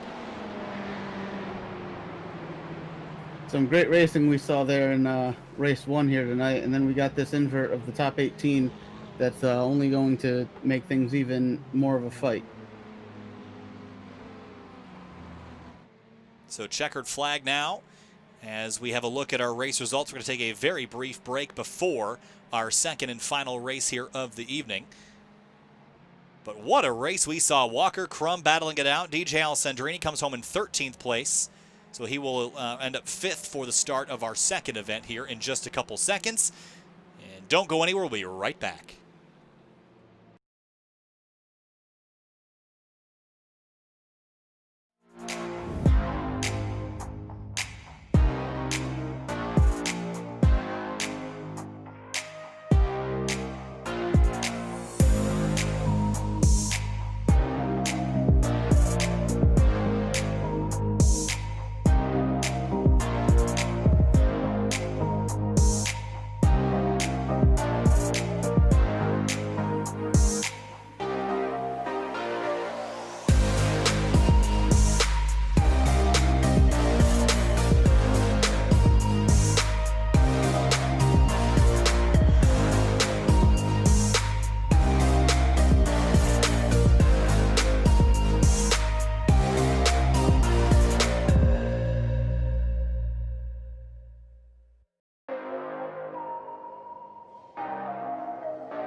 The first two races of 3 for Michelin Raceway, Road Atlanta for SCRS Ferrari Challenge have gone without a hitch for the most part. A couple drivers finding themselves in the gravel traps around this 2.54-mile 12-turn road course. But with our second and final Pro-Am race and our third race of the evening about to kick off here, Eric, your thoughts on what we've seen so far and what we expect to see? Is it more of the same or something a little different for race number 3? Well, considering that the first race was not at all what I think we both expected to see, I really don't know what to expect for this race. We have the invert happening, which is going to put Matthew Strang on the pole. He's a newcomer to the league. No one really is going to know what his capabilities are, so probably be a little bit of tension there from just not being familiar with his kind of driving. You got Colin Daner, who's going to be starting second. In most scenarios, I would have thought that Daner being able to start second would be a huge plus for him to potentially go on and walk away with this win. But behind him is Morris and Andrew Mickey, but you've got DJ Alessandrini rolling off 6th. So it's very possible that these guys are going to have to get organized very quickly in order to run away from Alessandrini before he's able to overtake them. But we've already seen Alessandrini make a couple mistakes. He got some contact. He got himself spun out by getting things wrong down in the S's. So I think, if anything, race 1 proved not to expect anything particular because you're probably going to be proven wrong. Starting grid on the left-hand side of your screen. You can see everyone lined up as they will be at the start of this race. Again, I'm watching at the front of the field. You have to look at DJ Alessandrini again. You have to look at Mitchell Welker and Christian Ost. But coming from the very tail of that invert, James Walker, 18th to 1st in a field this strong is going to be challenging. I don't think it's impossible. We've seen it done before. But it's going to be a real fun first couple laps, I think, and I would be very cautious if I was midfield right now. Yeah, this is going to be real tough to come through these generally slower cars that are going to be starting at the front from the ones that are going to be mid-pack, and then you've got the drivers, and typically we don't really see too many drivers starting behind the invert position, but with such a big field here tonight, you've got over 10 cars that are going to be starting behind the inverted position of 18th. So you've got drivers of all calibers starting all over the field from first to last. So this is hopefully not going to be carnage, but it should be exciting. Up the hill now, have a look at our weather information. A little bit warmer track temperature, 10 degrees or so. Is that going to affect the on-track action at all, or do you think it'll be relatively the same as what we saw earlier? I'm not sure it's going to be too much of a difference. I think any drivers who have noticed the change in the jump in temperature, they might change a little bit how they drive just to compensate a little bit. But I think for the most part, the grip levels are going to be probably about the same. So Matthew Strang in the number 8 car is your pole sitter. Colin Daner, we mentioned, on the outside of the front row through turn number 5 and into 6. We saw a lot of incidents in the first half of the track, not so many in the second half of the track. I mean, it's a little bit simpler in the bottom half, but all the passing happens really in 10A, 10B. So why all the issues down in turn 6? What makes that corner so tricky and such a difficult place to keep the car on the road? It's a really awkward kind of corner. There's a little bit of banking to it. It gets really tight on the exit from kind of a wide entry. And you're coming off of turn 5 where you've got a bunch of different lines depending on how much you use the curbing out there. So it just sets up for a bunch of different converging lines coming into one area with a kind of a tight entry into another tight right-hand corner that's about a 90-degree corner. And I think another part of it is everyone knows those are the corners that you have to get the most out of because you're coming onto that straightaway afterwards. So there's a little bit more effort put into those 2 corners. So turn number 7, surely one of the most important corners for straightaway speed in almost all of North America, other than maybe turn 3 at Road America and maybe turn 5C at Motorsports. Pretty important corner over there as the pace car heads through turn 10A and 10B. 30 cars strong. We're actually 29 cars strong, missing Benjamin Pagula towards the tail of the field here. They come over the crest, and already away is Matthew Strang in the number 8 green flag in the air for our second 15-minute race in the Pro-Am category tonight. Already side by side. Still Shavelski and Andrew Mickey as Alessandrini goes 3 wide up the middle. Down into turn 1. He backs out of that quickly. Yeah, just taking a little bit easy. I think he understands now what it's going to take to be able to get up through these cars to the front and take Oh, on the- trouble. Around goes Mitchell Welker again. He has been so unlucky in turn 3. Christian Oss is also going off track. Looks like they're going to slow on down. I wonder if Oss stopped because he might have been at fault for the 77s incident and felt like he should get back on track first. But Welker's out. Yeah, we've got Colin Daner looking to make a move on Matthew Strang, but Andrew's falling back behind Alessandrini now, and Zabelski's working on him for the next position. We got 2 cars off track now back here. Volandia is one of them, and got contact from TJ Cooper that sends them around into the fence. But up in front, Colin Daner tracking down Strang. Colin Daner could win this race if he gets past Strang. Here he comes for the race lead, side by side, down the backstretch towards 10A. Very important move for Daner. If he can get by Strang very quick here in these next couple corners and run away, this is going to be big for his chances to take home a win here.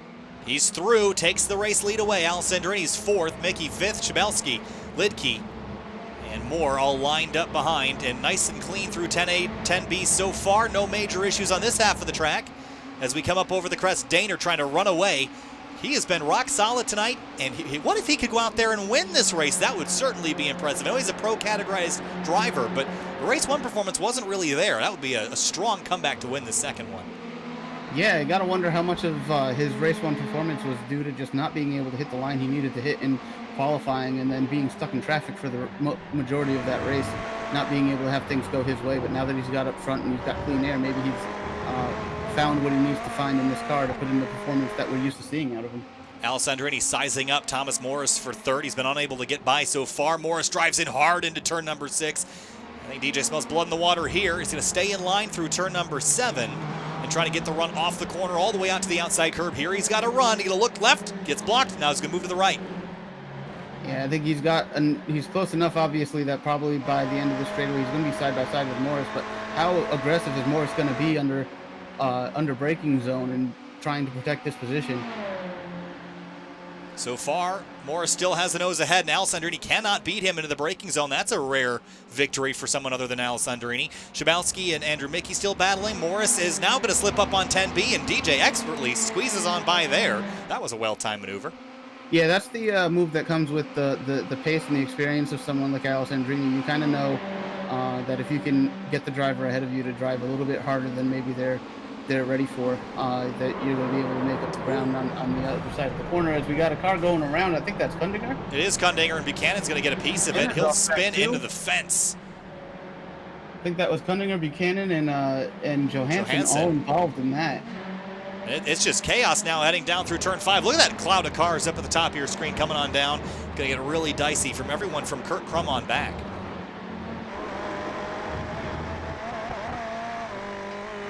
Matthew Strang has gotten past for second, moved DJ Alessandrini to that position. 2-second gap between Alessandrini and Daner. Daner better run. And looking back there at our race 1 winner, James Walker is only 13th. Kurt Crum has been able to get up to 11th. He's got a car between him and Walker as some cushion as they continue to move their way up through the field.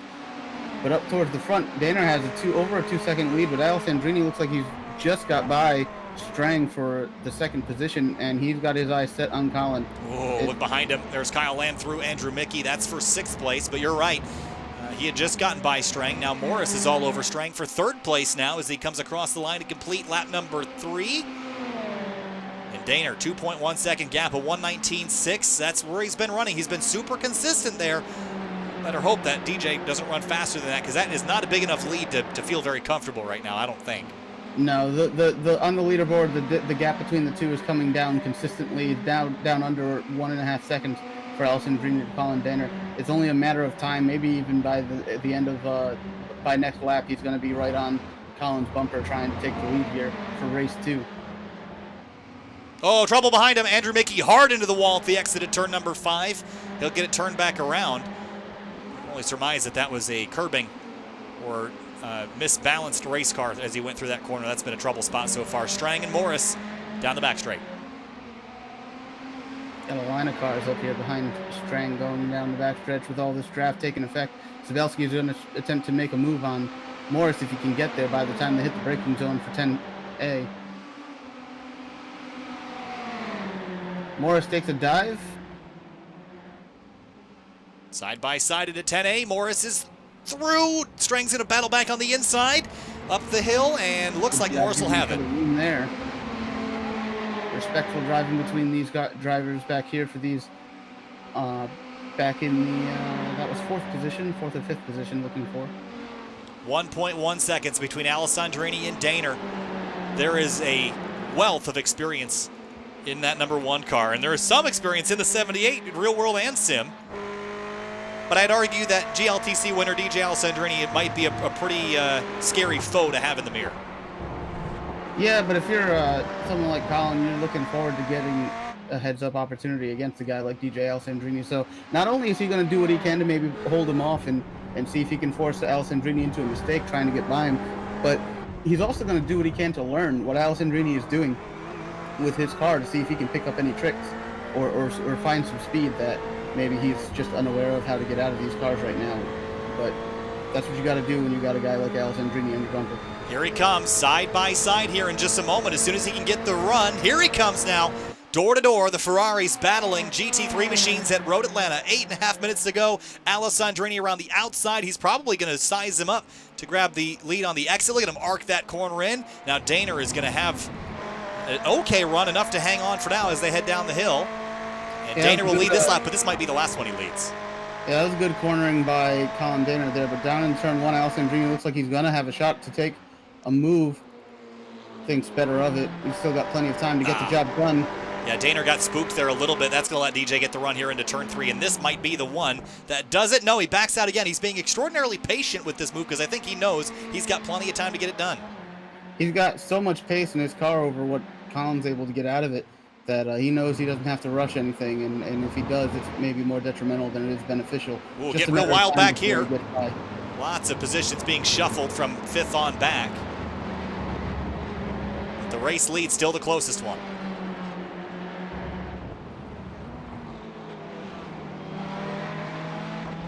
Thinking by now, with how close he is off the corner here, Alessandrini is going to be side by side going into turn 10A, and we'll see how hard Colin pushes to try to keep the lead. Here he comes. I think he'll have it this time. He had a heck of a run. And unless Daner can outbrake him here, which I don't think is going to happen. Oh, he did it. He tried. He's going to outbrake him into 10A, and DJ has to leave him space, and Daner hangs on. Great defensive driving by the race leaders. We got another battle going on behind him that's still yet to fizzle out. Look at this. James Walker up the inside. That's for 10th, and looks like Lidke will get turned off a Plord's bumper, and he'll drop back. Yeah, that was just sticking the nose in there when maybe he didn't have the opportunity. He might have to go take a look back on that. Lidke's not going to be too happy with that result, though, getting turned right there. But, you know, Colin Daner's taking the good old approach that if you don't have the pace to outrun the guy behind you, maybe you can scare him into a mistake by driving a little bit harder. Christian Oss had a big moment out of turn number 12. And we'll let, looks like, Anthony Montello on by. Christian Oss will try to follow on through. Here's DJ again. Driver's left up to turn 6. I don't think Daner's have enough run to hang on this time. He will not. And DJ goes through to the lead after Daner makes a mistake in turn 5. Yeah, it was just a matter of time before Alessandrini was able to take over that lead. Now he's looking to open up the gap and right off into the sunset with just 6 minutes remaining in this race. Sean Unterkoffler had an issue at the bottom of the hill. Here's a look. Unbalanced the car, already got on the curb and looped it. It's probably, what, the 3rd or 4th time we've seen a driver do pretty much exactly that, hitting the curbing the wrong way, heading into that final turn 5 corner. Looks like we've seen that a couple times. Here's Matthew Strang, Kyle Lamb. This is for 4th. Lamb on the inside, Strang on the outside. And Snyder in 6th, watching from behind. He wants a top 5 spot. He's going to try to get it. Power up underneath the 42. 42 comes across the nose just in time to clear the 333 as they head down the hill through 12. Very decisive move, but he's looking to make it 3 wide down the front stretch into turn 1. Who's going to give? Nobody. They're going to touch, and Lamb gets squeezed out. And Snyder's through, takes 2 in 1 corner. What a drive that was. Snyder got some heat last season for a move at Le Mans that he took and pushing it to the limits, but he was able to make it cleanly. So there was no any action taken on from any race control perspective. It was just a really aggressive move that happened to pay off, and it looks like he just did that again. He made it work for sure. 0.4 of a second is the lead for DJ Alessandrini. Snyder and Lamb side by side now into turn 6. I think Lamb is the quicker of these two drivers, but Snyder does a good job hanging on to it through 6. Snyder seems to be a little bit hit and miss. He's also capable of making a few mistakes, so I think Lamb just needs to put enough pressure on him, but kind of make sure he has a little bit of a gap that if Snyder does make a mistake, he doesn't get caught up in it. There's the race lead. Daner's keeping Alessandrini honest for sure as they head down the hill. Look at the scramble behind Bryce Calusa. That's Brian Chabelski. Lamb on Snyder. Did they touch? I don't know if they touched, but Snyder keeps on the position. Now there's a touch behind him. Calusa goes up on top of Brian Chabelski through turn number 10B, and here's a look, just the slightest touches there.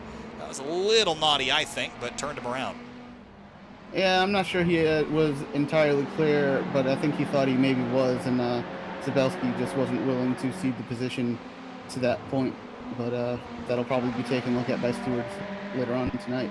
3.5 minutes remaining, about 4 laps left for the lead. I thought DJ would drive away into the sunset. He certainly extended that lead, but it's not by as much as I thought. There's still a chance that Daner could find something to get back to him. He's close enough that draft, if he can stay close enough, the draft is going to bring him back up there by a couple tenths going down into turn 10 complex. So if he can maintain this this gap that he's got there, he can get a little bit closer and then work on maintaining the gap at the end of this straightaway for the next lap. But it's going to be difficult. Alessandrini knows exactly what he's doing to this point, and we see Drew Lidke. Yeah, Drew Lidke through 5. Oh, it was a slip up by, I believe, was that one of the silver cars? Anthony Montello, I believe. Montello just got a little bit loose, it looks like.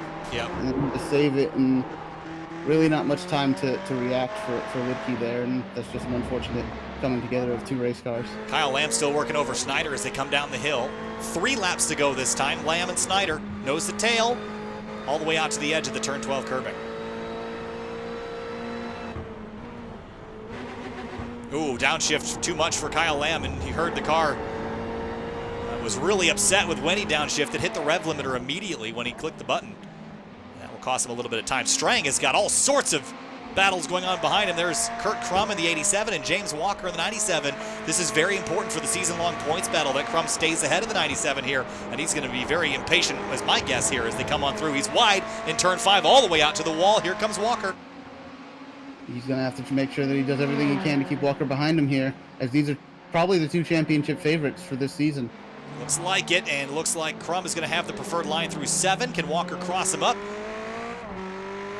Crum did a really good job with that corner there, getting in there deep and fast, but also not giving up that time on the exit. Yeah, he did a pretty good job there, getting the power back down to the ground. DJ Alessandrini through 10A, 10B. 2 laps to go this time through. Crum and Walker still battling for 7th. I think it's important to point out that we're pretty much used to by this point, and as Walker makes an attempt on Kurt. Wow, he's through. That was it. Big move there, and you know, it's race 1, but we've only got 9 weeks of racing here, so every position that these guys are able to change, and the points they're able to exchange between the 2 of them is going to be super important for the championship, as we expect it to play out between them. Kurt comes back into turn 1. Wow. That was dicey. He's going to have the preferred line through 3 as well if he can hang on to it up the hill through turn 2. He's going to. And he's going to get the spot back, and Walker runs wide. Well done by Kurt Crum. That's not a place that's easy to pass at all. No, that was a great move by Crum, but also just very respectful driving from 2 very comparable and talented drivers here in the SCRS Ferrari Challenge. So running down to turn number 6, Jake Johansson is in 12th. He's the last in this line, and it's 3 seconds back to Chabelski, Morelli, Bedson, and Mickey, the next row of cars. Hunter Kuffler and Bryce Calusa going at it with Andrew Mickey in that group. Oh, Hunter Kuffler's in pretty deep. He's going to get the spot, though. And we're going to try to do a crossover here, maybe on the exit if he can. He's going to have the draft on Calusa. And it looks like he's going to go back alongside. And 2 AMs going at it here on the backstretch. The yellow banners atop the windshields. Mickey's going to have the outside for the braking zone here. I kind of like being on driver's right. They're going to get real tight into 10A. Calusa will hang on for now. For the race lead, Alessandrini goes through. White flag is in the air. 3 seconds. He has extended that lead now. He just ran his fastest lap of the race.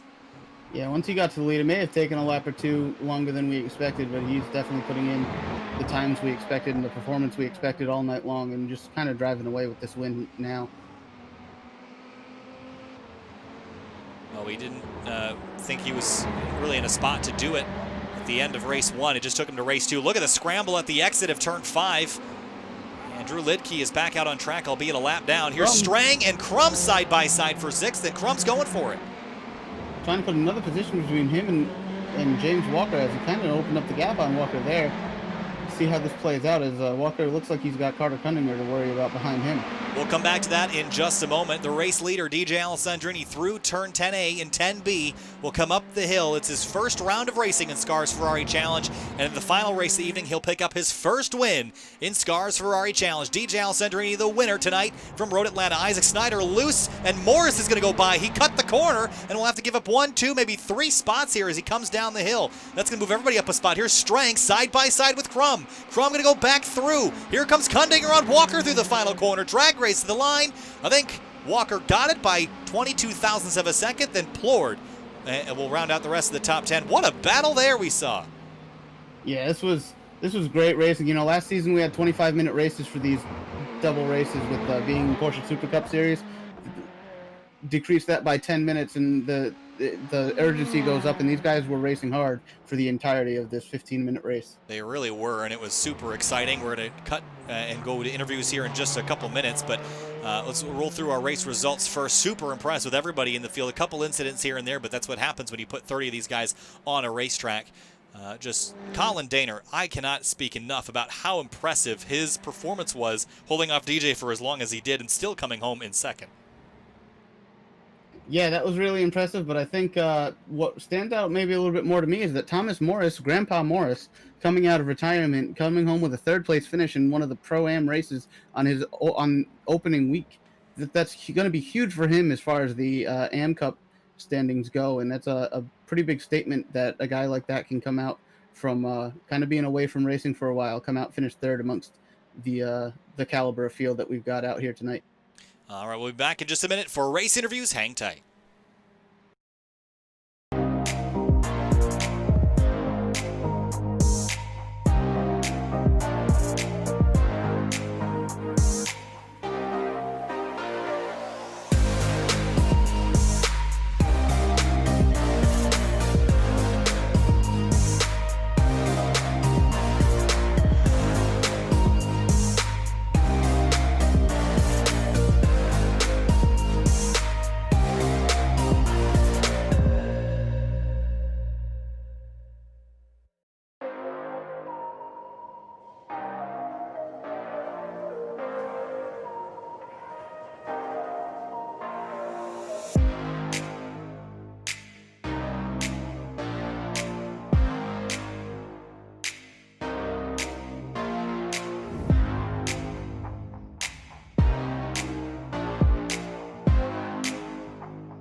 Welcome back live here to Sim TV and SCRS Ferrari Challenge. Now talking with our Race 1 Pro-Am winner and Race 2 8th place finisher, James Walker, the number 97 TDR Ferrari. James, tonight it wasn't 2 wins like was probably the plan, but you still put on 2 top 10 runs, including a race win in the earlier race of the evening. Take us through tonight, and how much more challenging is the field this time around? It seems like we've got an incredibly diverse and difficult field to drive through this evening. I think the car makes it a closer field because the ABS, you don't have to worry about messing it up under braking. So it's a lot tougher to make your way through the field in the invert. You're just trying to grab a spot as best you can, and hopefully you don't die. Well, you didn't die in either of the 2 races. It looked like you had a pretty good run. We head next week to Canadian Tire Motorsports Park up in Canada. That's going to be a fun one for sure. Your thoughts on that racetrack, and do you think you'll have 2 wins up there as opposed to just 1 this week? I don't think I'll have 2 wins. It's really tough to make your way through the field in the invert, but it's my favorite racetrack. It's also my home track, so looking to put on a very good show. All right, well, good luck to you next week. We'll see you there. All right, we're going to move on now to our 3rd place finisher in race number 2, Thomas Morris. He's not around. We'll move on to Colin Daner, who finished in 2nd. And we'll bring up Colin and see if he's got a copy here. Hey, Colin, you got a copy?